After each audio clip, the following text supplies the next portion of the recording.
Bienvenidos de nueva cuenta a este podcast, a este ejercicio de saber sentir, de aprender a sentir. Los que hemos batallado un poquito para sentir y los que ya saben sentir, pues que nos den más o menos sus tips de cómo le hacen para poder sentir sin que los rebase esas sensaciones. Hoy tenemos un capítulo muy interesante porque para mí la filosofía siempre fue una parte de los estudios que siempre se me complicó. Se me hizo muy difícil saber filosofía. Siempre se me hacían todos los términos demasiado subjetivos y batallaba para integrar ese conocimiento. Hasta que no vi una serie que se llamó Merlí. Esa serie tiene una característica. El maestro era un maestro de filosofía de una preparatoria. Y la forma como aborda la filosofía ese maestro a mí me dejó muy claro muchas de las cosas que para mí se me habían dificultado. Entonces, cuando una persona nos ayuda a ver esas partes del conocimiento que son tremendamente como subjetivas o como que no están al alcance de todos, a veces la filosofía se puede ver así. Sin embargo, creo que hoy podemos tener con nuestro invitado que tenemos muy especial, un acercamiento de otra manera a esa parte de nuestro conocimiento que nos puede ayudar bastante. Fíjense bien, la filosofía nos puede ayudar en la gestión de emociones al autoconocimiento, porque nos puede ayudar a entender mejor nuestras propias emociones y pensamientos. Nos puede ayudar a desarrollar un análisis crítico, porque desarrolla herramientas para analizar. Puede desarrollar la empatía, porque ayuda al manejo mejor de las emociones en las relaciones interpersonales. Cultiva la virtud, que es algo básico para poder nosotros acceder a la sabiduría, la justicia y la templanza. Hay aceptación y resignificación, porque cuando nosotros aceptamos y resignificamos las emociones que nos hemos aferrado a llamarles negativas, pues definitivamente podríamos mover esa impronta. Puede desarrollar la resiliencia, porque nos ayuda a enfrentar desafíos y adversidades de una manera muy distinta a si las enfrentamos o las vemos desde una parte de poca comprensión. Puede tener comprensión de la impermanencia. La filosofía nos lleva a entender la vida de manera que podamos entender que todo se termina y puede haber mayor aceptación y flexibilidad en los humanos. Cultiva la gratitud porque ayuda a manejar todo de una manera que nos sea útil a nuestra vida. Y puede ayudar al desarrollo de una conciencia plena, porque tiene herramientas para poner atención en el presente y no estarnos yendo hacia el pasado o hacia el futuro. Y tiene una aproximación holística que considera que manejar emociones ayuda a conectar mente, cuerpo y espíritu. Entonces, pues tenemos algunos filósofos que han dado su conocimiento y sus aportaciones a este tema, que son Aristóteles y su concepto de patos, o sea, emociones, Epicuro y su idea de la ataraxia, que es la libertad de las emociones negativas, Immanuel Kant y su teoría de las emociones como facultades del alma, Friedrich Nietzsche y su concepto de la voluntad de poder y su relación con las emociones, Martha Nussbaum y su trabajo sobre las emociones y la ética. Hoy tenemos como invitado a Sergio Armendáriz Roybal. Él es investigador, histórico y escritor. Actualmente participa en la radio en la frecuencia 102.5 de FM y en Radio Universidad. Ha sido catedrático de lógica, ética, filosofía, sociología, metodología de la investigación, historia general e historia de México 3. Se inició en el comentario político en el año de 1978 en el canal 44, de aquí de Chihuahua, o de Juárez. De Ciudad Juárez. De Ciudad Juárez. En el canal 5 de televisión, también de Ciudad Juárez, de Ciudad Juárez. Ha tomado diplomados, 12 diplomados de liderazgo, creatividad emprendedora por el Instituto Tecnológico y de Estudios Superiores de Monterrey, liderazgo situacional por la JUSEM y la URN, métodos y problemas educativos bien gestionados por el Harvard Institute International Development y planeación y evaluación por la Unison. Ha impartido diplomados, academias, cursos, taller y conferencias, todos de temas educativos. Participó en la radio, en Radiorama y Radio Centro de aquí de Chihuahua, con temas históricos en Ciudad Juárez, o sea, del estado de Chihuahua. Ha escrito artículos en los diarios Novedades, Diario de Chihuahua y El Heraldo de Chihuahua durante 32 años. Él es maestro jubilado de nivel superior, licenciado en educación primaria, licenciado en historia y maestro en historia. Bienvenido, Sergio. Pues muchas gracias y me siento muy honrado de acompañarte, Silvia, en un tema que afortunadamente lo anticipaste, es el instrumento más valioso para que los seres humanos nos entendamos.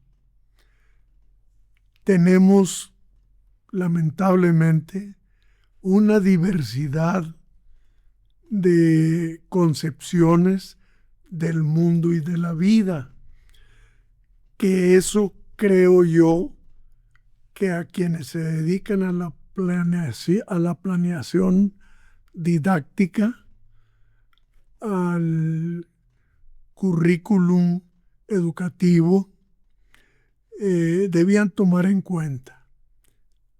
Cuando estaba en servicio, que era funcionario del área técnica de nivel medio superior y superior en el Estado, yo insistí mucho en que se incluyera en el mapa curricular filosofía, lógica dialéctica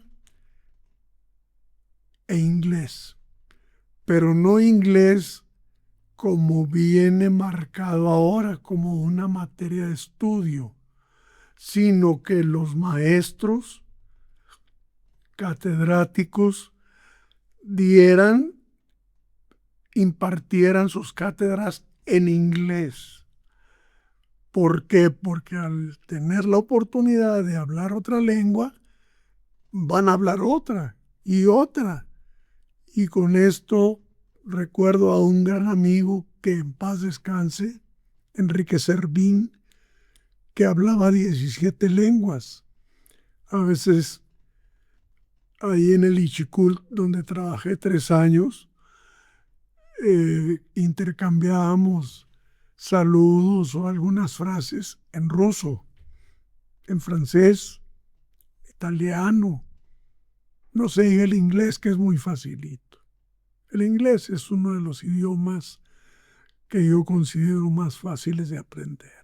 No así el idioma español, que es de los más difíciles. ¿Por qué?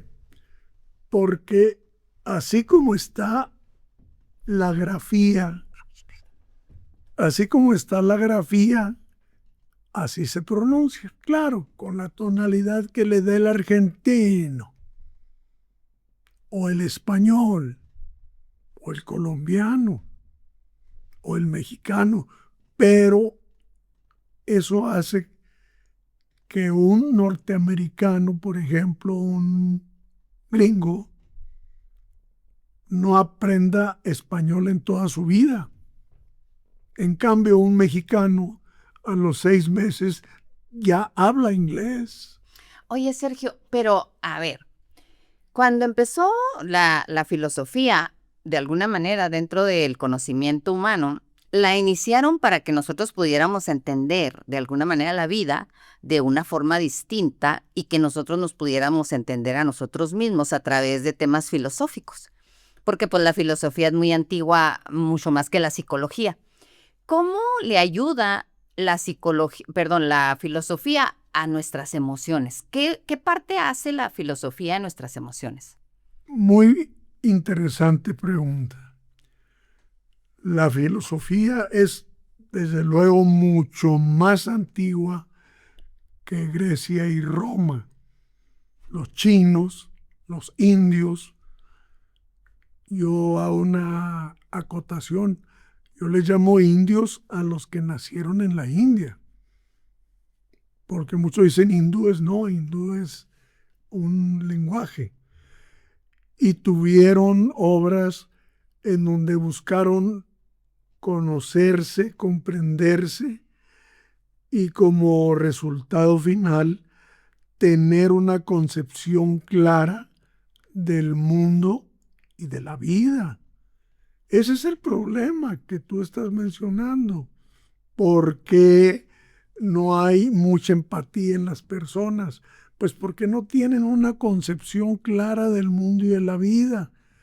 Entonces, Cruz Azul, América, Cruz Azul, América.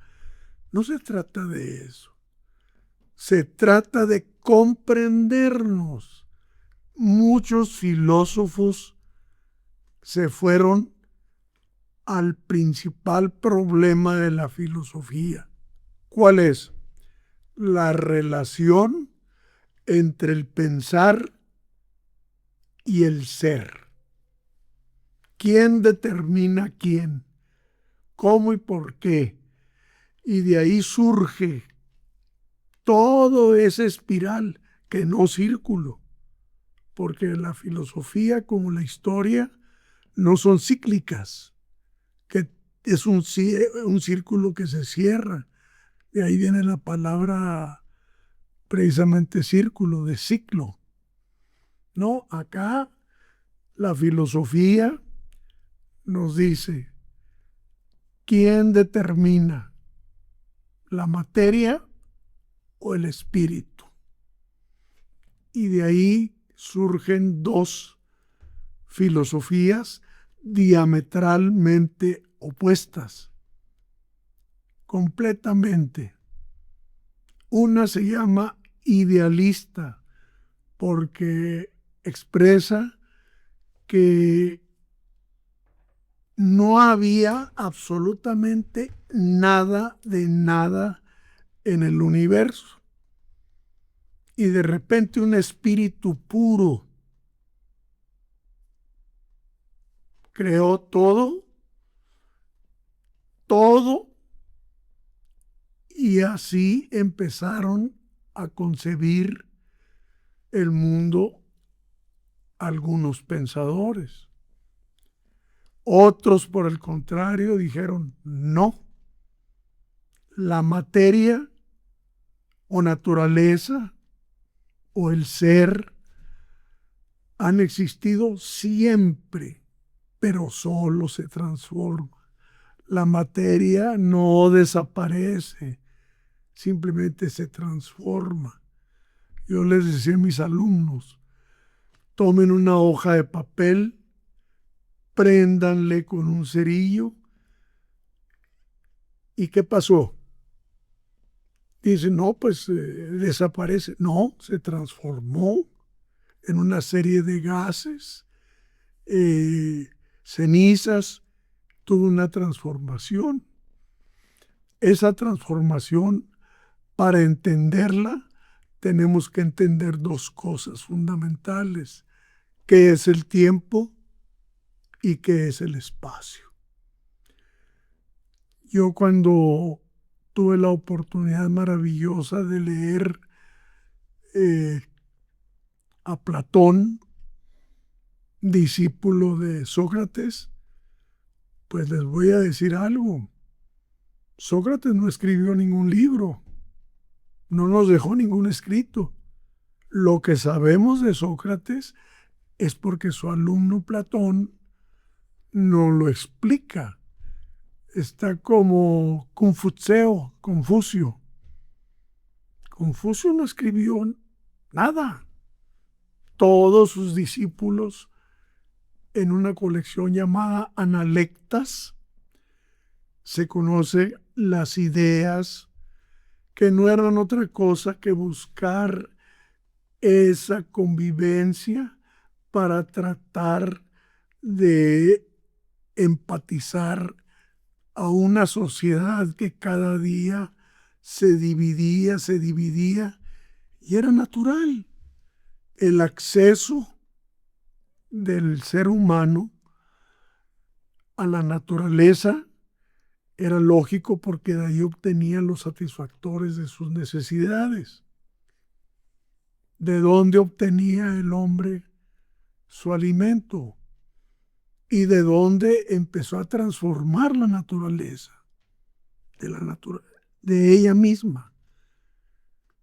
Le venía platicando a mi esposa, hachas de mano, puntas de lanza, raederas, la piedra se las cava, tanto que cuando llegaron aquí los españoles se asombraron que la obsidiana podía, ya bien lascada, practicar una cirugía con más precisión que el más fino de los escapelos.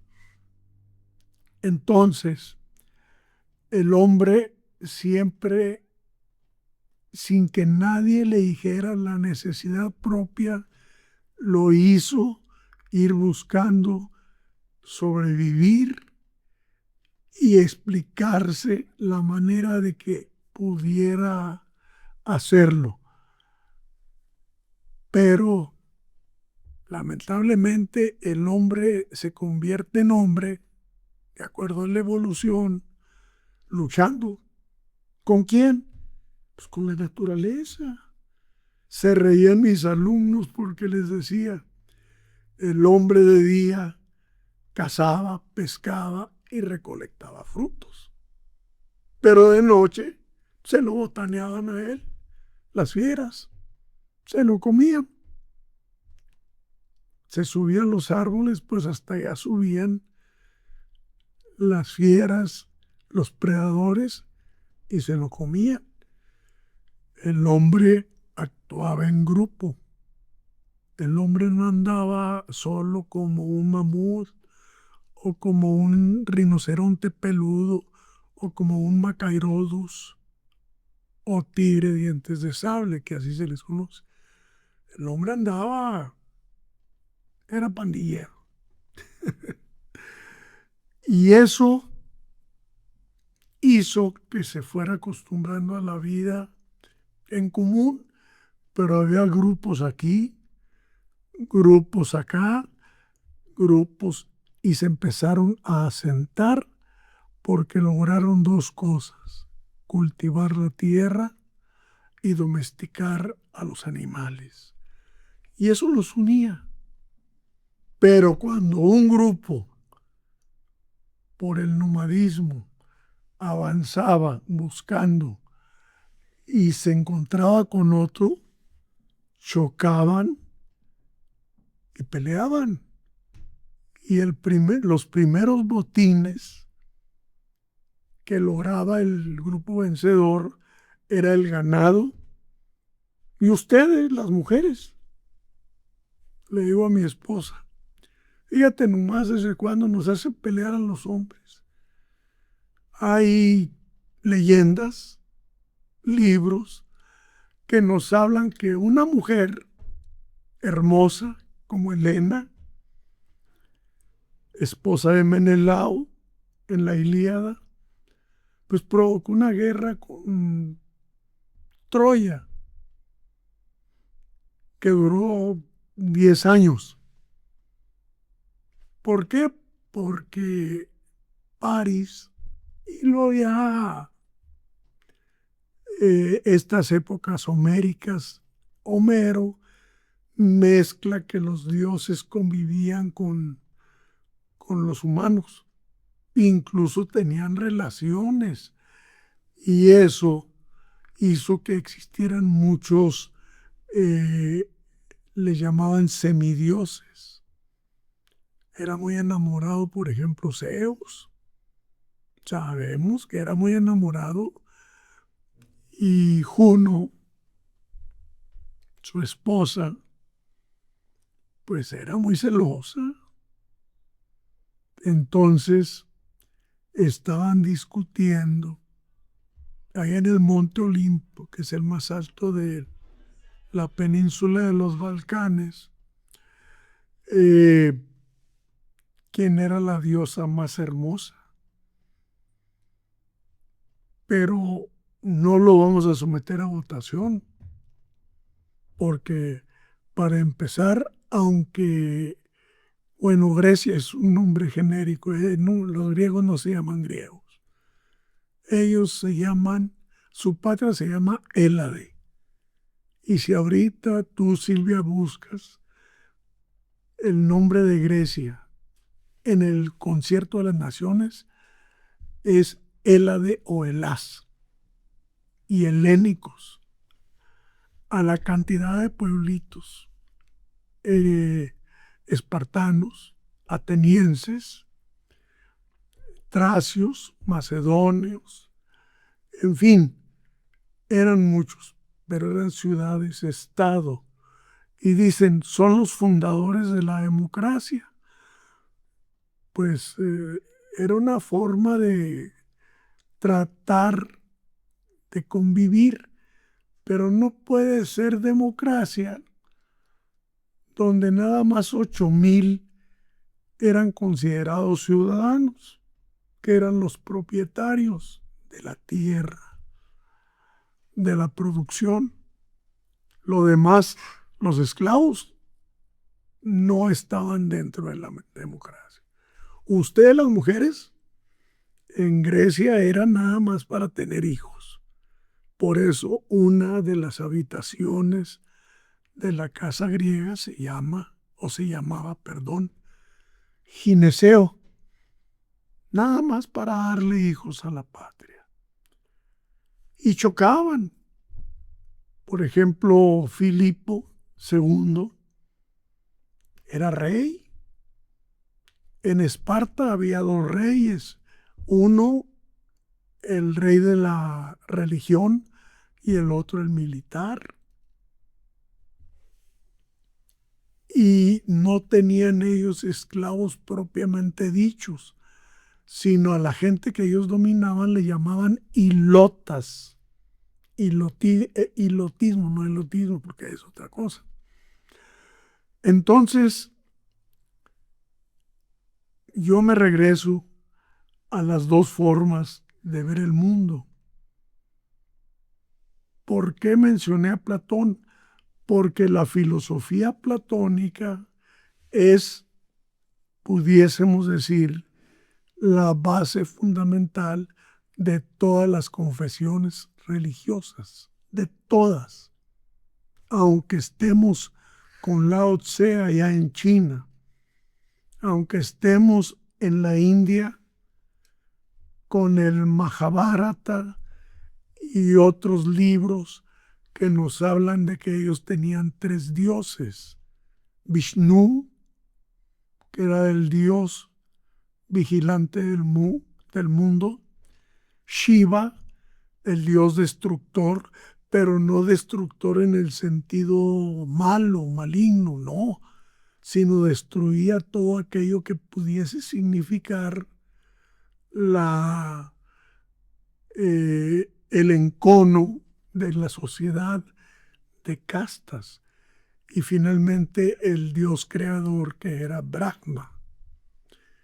Esto hacía y hace que en la India sobrevivan todavía el sistema de castas. Y las castas en vida no cambiaban. Por eso ellos hablan de la transmigración de las almas. Atman, le decían ellos. Y aquí es donde entra Platón. Él es el que nos habla de un alma. Un alma que según las tesis platónicas moraba en el topos, Uranus. Topos en griego quiere decir lugar, Uranus, cielo. Al nacer una persona, estoy usando palabras muy sencillas,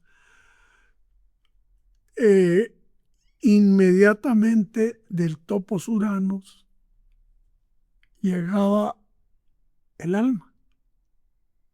¿Y qué era el alma? Era el dios platónico. Al morir, moría el cuerpo, pero el alma retornaba al topos Uranus.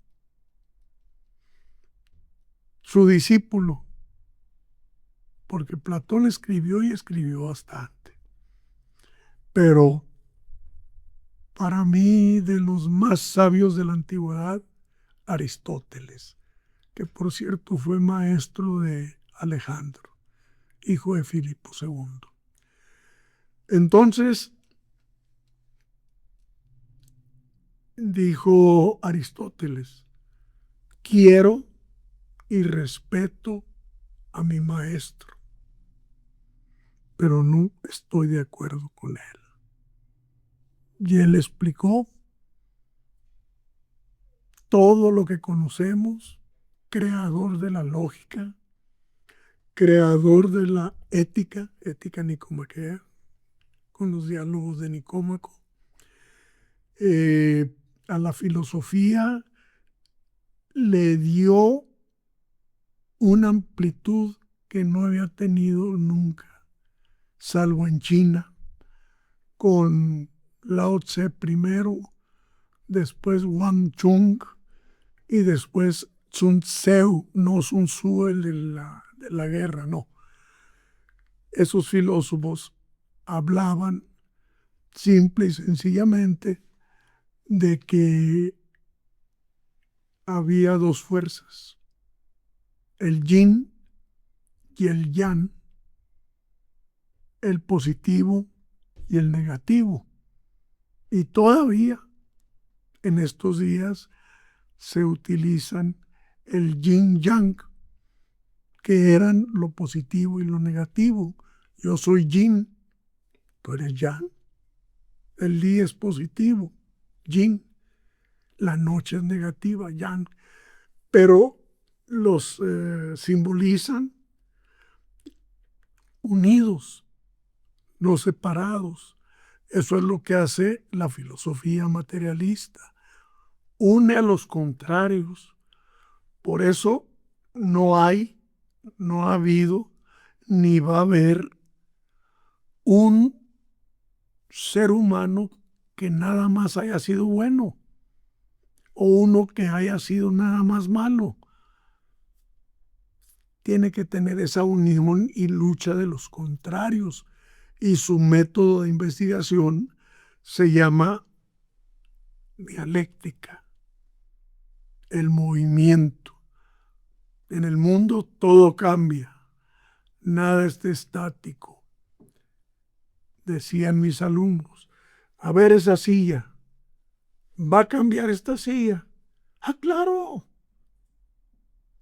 Esta silla viene de la piedra o de la orilla del barranco del hombre primitivo donde se sentaba. Y se ha llegado a esto. Y dentro de 1000 años va a haber algo mejor que esto, va a ir. Pero dejemos, en la naturaleza todo está cambiando. Y todo se mueve. Pero maestro, insistían los muchachos, pues yo estoy aquí y no me muevo. Te estás moviendo. La Tierra está girando alrededor de un eje. 23 grados 27 minutos.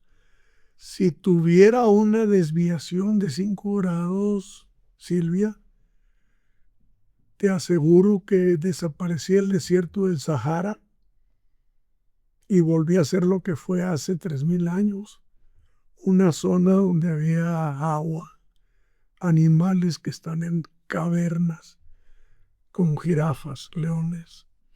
Oye, Sergio, pero, a ver, para que la gente que no conoce de filosofía, porque hay gente que nos escucha y la verdad, como que todo esto es nuevecito para ellos o hasta un poco rechazado, ¿no? Por mucha gente.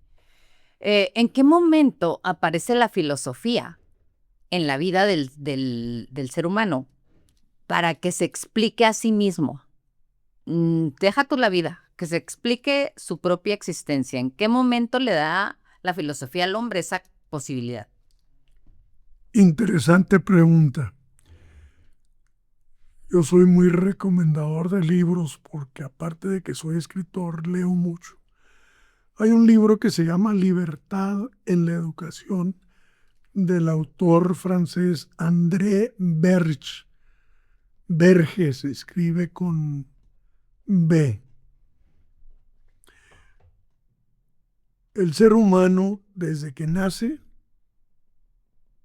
o antes, porque desde que está dentro, está recibiendo enseñanzas, está aprendiendo. Ya cuando ustedes nos dan esa criatura, ese bebé, se incrementa mucho. Y en su infancia, que la dividimos en primera, segunda y tercera infancia, pues la primera infancia tiene intereses glosomotores. Gloso. Papá, mamá, teta. Y motores, se quiere mover, motricidad. Viene la segunda infancia. La segunda infancia consiste en todo lo que es jugar. Pero se le dice de los 3 a los 7 años. Aquí está tu regalo. Error. Ahí empieza el problema en las casas. Esta muñeca es tuya. 2, 3 días juegan con ella, la desgreñan y todo, y allá va a dar la muñeca.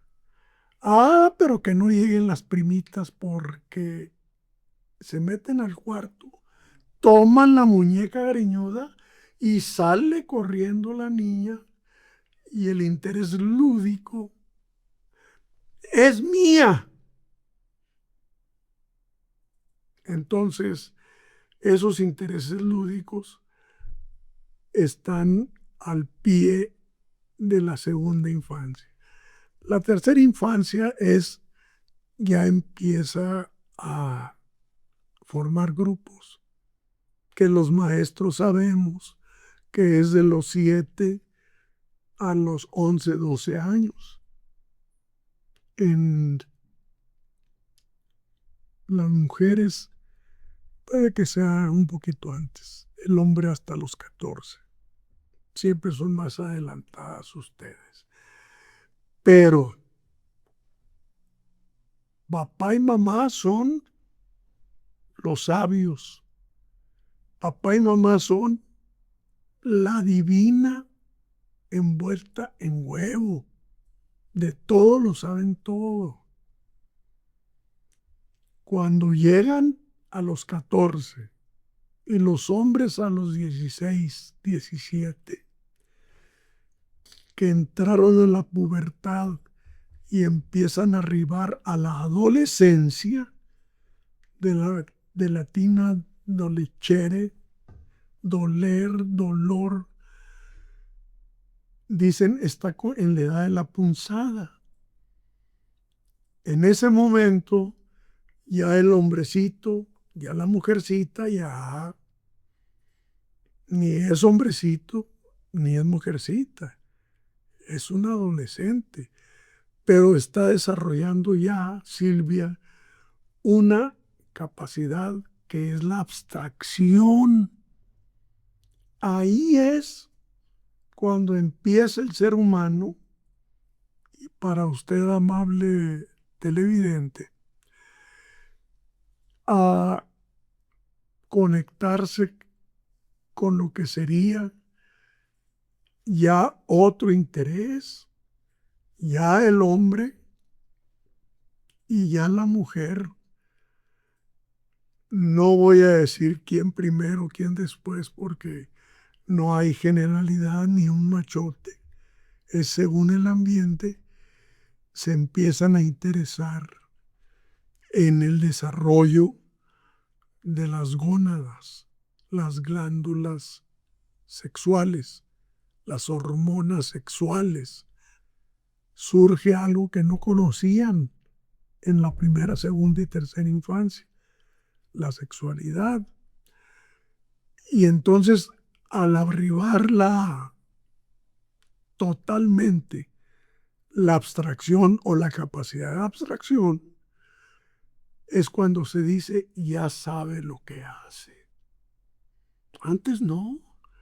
Y de ahí tienen que estar ajustados los programas o los mapas curriculares en la educación.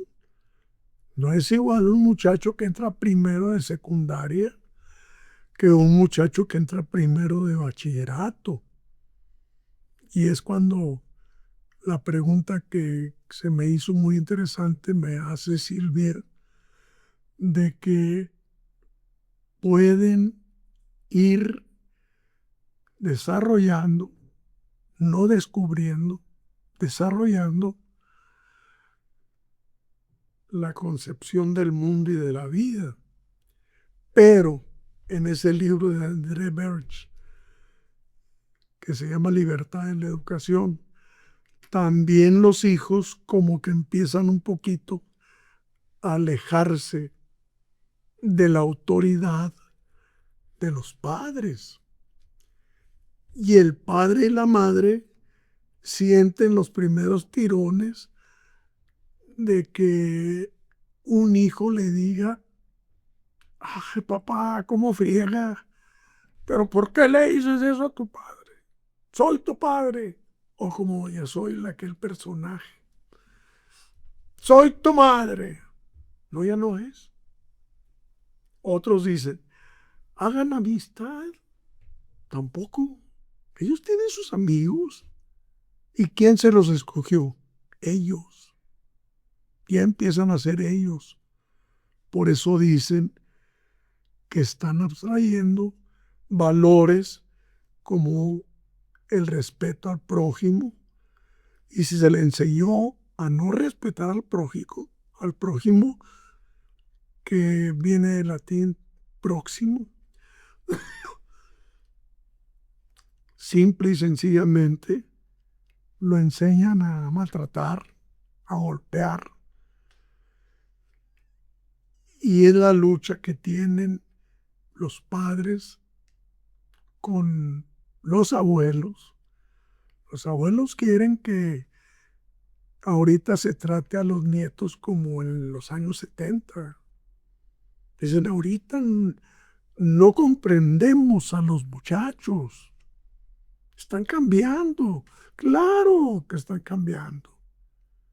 Porque en aquel tiempo nosotros jugábamos, los hombres, al valero, a las canicas, al trompo, al yoyo, a las escondidas, a los encantados. Y ahorita todos están ahí sentados en la sala. No hay el sentimiento de solidaridad. Y si en ese momento que el hijo está comunicándose o chateando o jugando, su papá o su mamá o su abuelo o abuela, porque hay más abuelas que abuelos,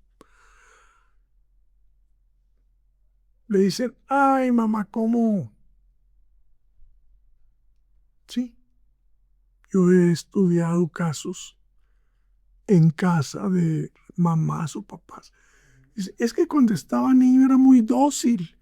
No, no era dócil. Lo que pasa es que le tenía miedo. Pero ahora ya no le tiene miedo. Él ya abstrae. Entonces mi respuesta contundente es que el ser humano, a partir de la adolescencia, 14, 15, el hombre empieza a desarrollar la capacidad de abstracción. Si a mí me dicen que un muchacho de 15 años cometió un homicidio y no lo pueden juzgar porque no sabe lo que hace, voy a citar a mi querido maestro Ignacio Burgoa Orihuela. Él decía, si a mí me dicen que un muchacho de 15 años no sabe lo que hace, el muchacho es un retrasado mental. Oye, Sergio, bueno, ese es el desarrollo del ser humano, cómo se va de alguna manera creando un concepto de sí mismo, ¿no? Y creo que, pues en la educación, eso es lo que nos enseñan, a que sepamos cómo es que el ser humano va creando una serie de mecanismos internos para irse explicando el mundo y explicando a sí mismo. Yo tengo un tema que me gustaría que nos ayudaras. La filosofía fue la que de alguna manera intentó que el hombre se explicara a sí mismo y se explicara el mundo de una manera más sencilla o más, a veces más difícil, no sé, ¿verdad? Pero había ciertos filósofos que la verdad lo hacían muy complicado, ¿no? De acuerdo, pero tenían grandes verdades. Y esas grandes verdades nos ayudaban a todo el ser humano a explicarnos un poquito mejor la vida. Creo, no sé tú me ayudes a ver eso, que hemos perdido esa capacidad de explicarnos la vida y el mundo a través de la filosofía. Porque la filosofía yo considero que tiene grandes verdades que nos ayudarían mucho para que no tuviéramos tantos conflictos emocionales ahorita. Porque Sí. la gente ahorita anda muy conflictuada emocionalmente porque no entiende la verdad. O sea, la verdad es parte de la filosofía y bueno, es una de las cosas que nos puede llevar al entendimiento y a la comprensión del mundo, ¿no? La verdad. ¿Tú cómo ves al ser humano ahorita en cuestión de entendimiento de sí mismo y de la vida? ¿Cómo ha llegado a tanto conflicto interno y no nos podemos entender entre los demás? Yo creo, es una idea que tengo así nada más, que nos falta filosofar, que nos hace falta crear un pensamiento crítico, porque no lo tenemos. Hemos estado como nada más repitiendo lo que vemos, lo que oímos, lo que nos platican, lo que de alguna manera está ahí, pero no somos capaces de filosofar. ¿Tú cómo ves eso? Yo veo muy interesante la reflexión que haces, Silvia, y dijiste un concepto básico en la filosofía, la verdad. Ahí nos llevaríamos 3 horas analizando qué es la verdad, porque su contrario es la mentira, la falsedad. Es como las mujeres. Hay mujeres bonitas porque hay mujeres feas. Hay hombres débiles porque hay hombres fuertes. Y hay verdades porque hay mentiras. Entonces, yo esto le doy una explicación muy sencilla. Actualmente se arrancó el vínculo del papá y la mamá, o a veces la mamá sola, o a veces, porque yo conozco personas, varones, que solos están con sus hijos. Van a trabajar y, maestro, después de termino esto porque tengo que ir a recoger a mi hija. Entonces, ¿qué es lo que sucede? Muy, muy sencillo. Salir la mujer a trabajar. Qué bueno. De fines de los 60. Yo viví en Juárez cuando apareció la primer maquiladora, la Nilsson. Creo que aquí en Chihuahua hubo una Nilsson también. Y luego vinieron otras.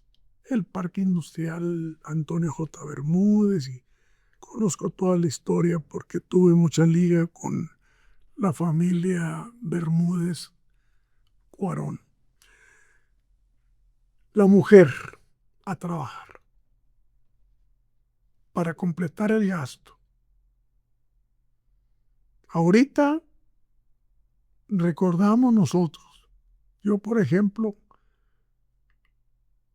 chiquillo, allá en México, de la tienda de la esquina al edificio de departamentos. Señora fulana de tal, tiene llamada, y salía corriendo bajando escaleras a hablar por teléfono.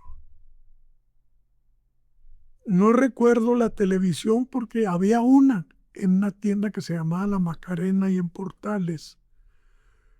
El dueño era un español que se llamaba Remigio y nos cobraba 10 centavos de esos blanquitos por ver Teatro Fantástico los domingos, y estaba toda la hilera de chamacos. De repente se arrancó al hijo de los padres. Tengo que ir a trabajar. No alcanzo ya, hijo. Ay, hazte un sándwich, ya hazte esto. Y ahora discuten por qué la obesidad, por qué la diabetes, por qué tanto cáncer. Todo está, me decía un médico, que en paz descanse, Manuel Ojeda, mi neurólogo, todo está en lo que uno se lleva a la boca. Y en lo que uno piensa, Sergio, también. Bueno, Oye, le dejamos a veces como a una sola parte de nuestro ser toda la responsabilidad, y yo creo que hay responsabilidades dentro de nosotros, como es en lo que ingerimos, en lo que pensamos y en lo que juzgamos, ¿no? Regularmente traemos conflictos adentro porque juzgamos demasiado. Y yo considero, Sergio, que esa parte nuestra de la vida donde nosotros entendemos las cosas o entendemos a las personas de cierta manera, es por eso que tú dices, por la formación que traemos, ¿no? Dentro del sistema familiar. Esa es una parte. Pero hay otra parte que es la interna, que es la que de alguna manera nos hace entender el sistema familiar, entender el sistema social, entender el sistema político, económico y todo eso. Insisto en eso, ¿no? Nos está quedando de ver la educación un pensamiento crítico. Un pensamiento crítico que no hemos alcanzado, que no hemos logrado porque hemos estado demasiado inmersos en lo que tú dices, estamos demasiado inmersos en lo que vemos afuera, ¿no? Y, y creo que el pensamiento crítico, que hace muchos años que cuando yo inicié en el servicio se empezó a trabajar según esto en el pensamiento crítico en la educación.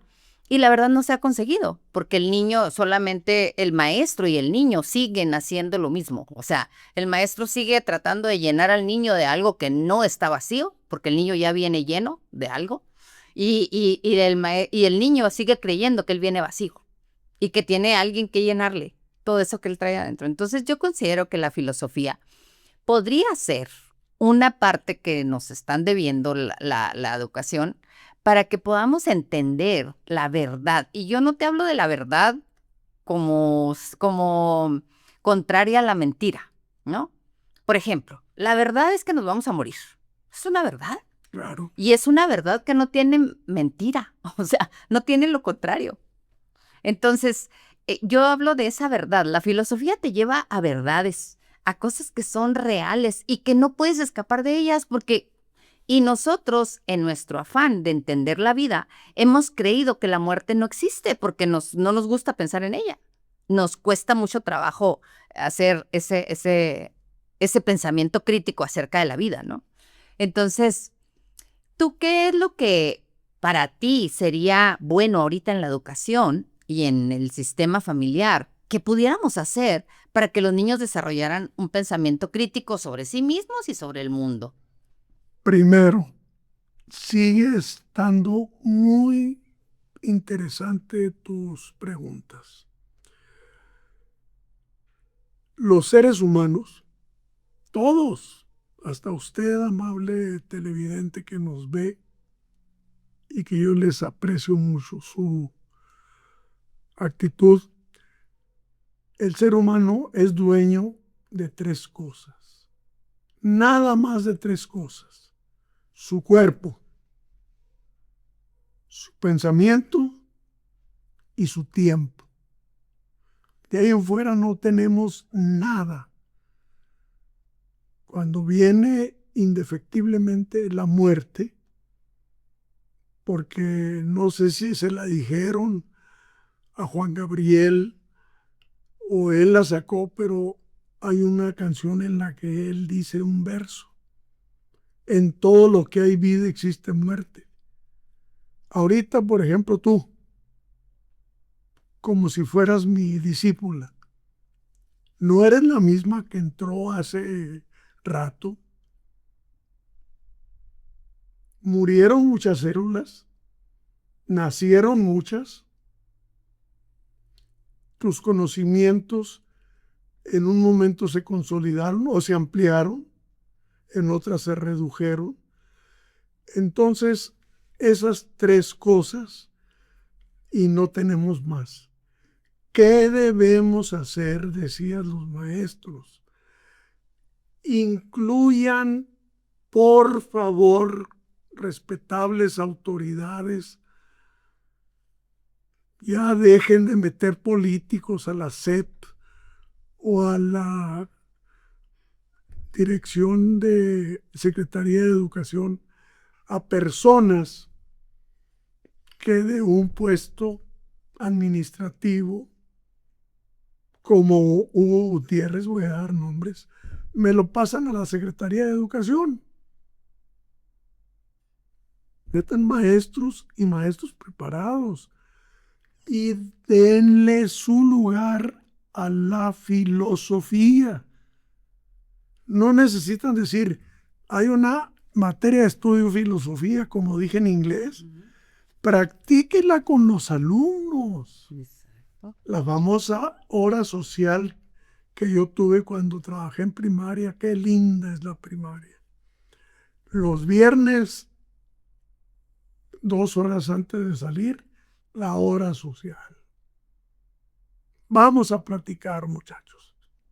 Ya guarden sus útiles. Yo nomás pedía 2 cuadernos. Un cuaderno grueso para notas. Las hojas numeradas. Que me equivoqué y muchos muchachos arrancan y tiran.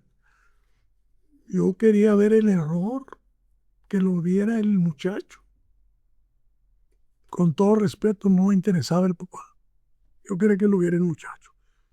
Aquí está donde te equivocaste y a la vuelta está la corrección. Eso, por un lado. Por otro lado, el tener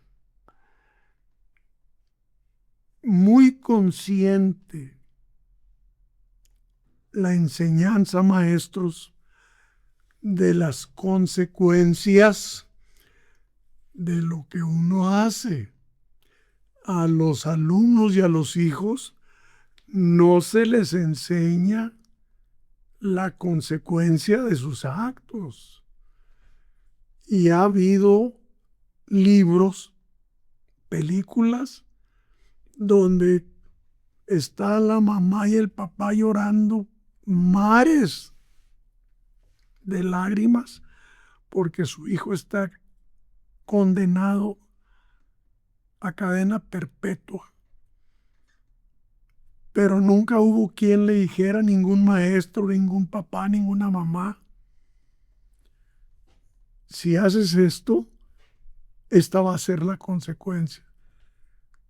Yo te quiero dejar estos 2 obsequios: que el hombre nomás es dueño de su cuerpo, su pensamiento y su tiempo.